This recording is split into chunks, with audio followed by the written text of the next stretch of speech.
Продолжува бранот инвестиции во инфраструктурни објекти во општината Кратово. Неколку села од Криворечието и од планинскиот дел на општината летово добија нови асфалтирани патишта.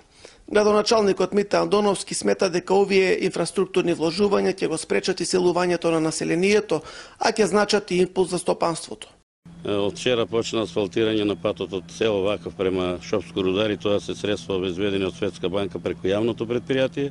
Исто така во тек е изградба на 3 километри пат од селото Каварк према браната Злетовица, кој се надевам за 15 на дена исто така ќе биде завршен. Исто така работиме и на поврзување на нашата општина со Куманово, значи се продолжува со работите на патот од село Конјук према село Белјаковци, се надевам некаде дека до крајот на септември тој пат ќе биде завршен во должина некаде од околу 3 километри. Најголем бенефит од новите патишта ќе имаат локалитетот Соцев камен, раритетната црква Ротонда и античкиот град Големо градиште. Со новите патишта овие локалитети ќе станат многу попристапни за туристите.